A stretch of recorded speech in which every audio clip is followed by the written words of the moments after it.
Shalom sahabatku, kembali sebelum kita merenungkan kebenaran firman Tuhan di pagi hari ini, mari kita sama-sama berdoa. Terima kasih Bapa kami yang ada di sorga, buat kebaikan Tuhan di dalam kehidupan setiap kami. Sekarang kami ingin kembali untuk mendengar dan belajar tentang kebenaran firman-Mu. Mari Tuhan, terus ajar, tuntun, dan arahkan setiap kami lewat firman-Mu. Amin. Pagi hari ini, kita akan kembali merenungkan kebenaran firman-Nya dengan tema Godly Man. Mari kita buka Alkitab di dalam kitab Yeremia pasal 40, ayat pertama sampai ayat yang ke-6. Demikian firman Tuhan.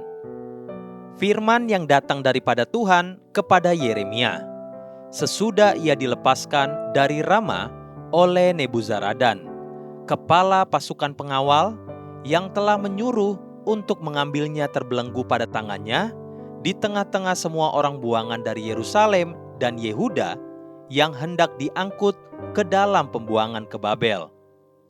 Kepala pasukan pengawal itu telah mengambil Yeremia dan berkata kepadanya, Tuhan Allahmu telah mengancamkan malapetaka ini atas tempat ini, dan ia telah melaksanakannya. Tuhan telah melakukan apa yang diancamkannya, oleh karena kamu telah berdosa kepada Tuhan dan tidak mendengarkan suaranya, sehingga terjadilah hal ini kepada kamu. Maka sekarang, lihatlah aku melepaskan engkau hari ini dari belenggu yang ada pada tanganmu itu. Jika engkau suka untuk ikut pergi dengan aku ke Babel, marilah, aku akan memperhatikan engkau.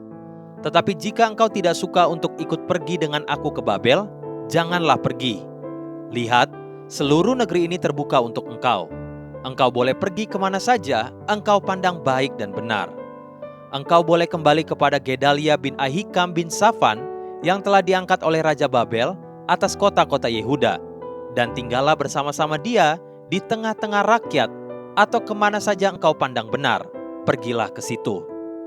Lalu kepala pasukan pengawal itu memberikan kepadanya bekal makanan dan suatu hadiah, kemudian melepas dia pergi. Jadi pergilah Yeremia kepada Gedalia bin Ahikam di Mispa, dan diam bersama-sama dengan dia di tengah-tengah rakyat yang masih tinggal di negeri itu. Sebuah peristiwa terjadi atas Yeremia, hamba Tuhan itu. Nabi yang dipakai Tuhan secara luar biasa untuk menggenapi rencananya, namun coba perhatikan pola pikir Yeremia. Pertimbangan hatinya sehingga keputusannya menghasilkan buah yang berbeda. Setelah Yeremia melakukan semua rencana Tuhan yang Tuhan nyatakan kepadanya, lalu dia dipenjarakan dan dibebaskan oleh karena perkenanan Raja Babel atasnya.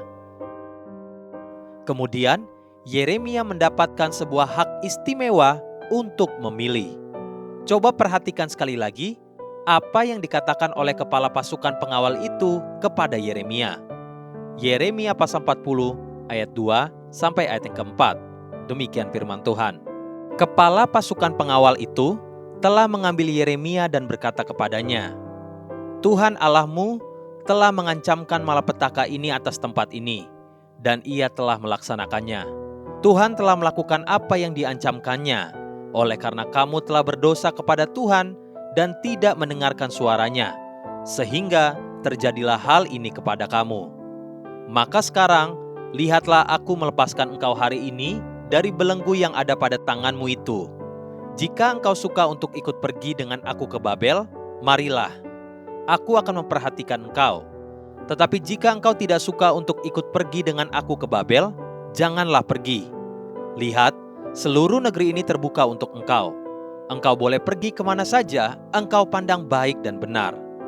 Yeremia boleh pergi ke Babel, dan tentunya di sana dia akan menerima perlakuan yang sangat baik dan spesial dari Raja Babel, atau pergi kemana saja dia suka.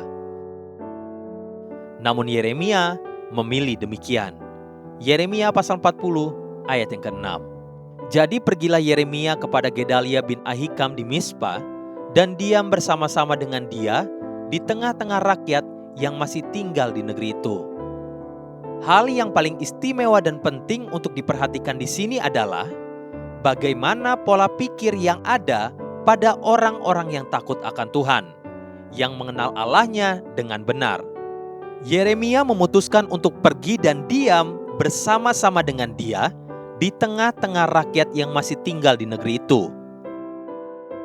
Ada begitu banyak pilihan, ada tempat-tempat dan jaminan yang terbuka bagi masa depan Yeremia. Namun beban dan tanggung jawab yang ada di hatinya selalu membawa dia kembali kepada tugas dan rencana Tuhan atasnya. Inilah cara dan gaya hidup orang yang takut akan Tuhan. Hamba-hamba Tuhan, para orang tua, para suami atau kepala keluarga, anak-anak, adakah kita selalu berpikir dan memutuskan untuk selalu kembali kepada beban dan tanggung jawab? Ada sebuah peribahasa asing di Amerika yang berkata, "A godly man always come home every evening to his family." Seorang laki-laki yang takut akan Tuhan selalu kembali pulang ke rumah kepada keluarganya. Sebab itulah tanggung jawab yang Tuhan tempatkan di pundaknya. Haleluya. Sahabatku, mari kita sama-sama berdoa. Terima kasih Bapa Surgawi untuk kebenaran firman yang kembali membukakan mata rohani setiap kami, agar kami memiliki tanggung jawab yang telah Tuhan tempatkan di atas setiap kami. Karena itulah ciri orang yang mengenal dan takut akan Engkau. Amin. Jesus loves you and so do I.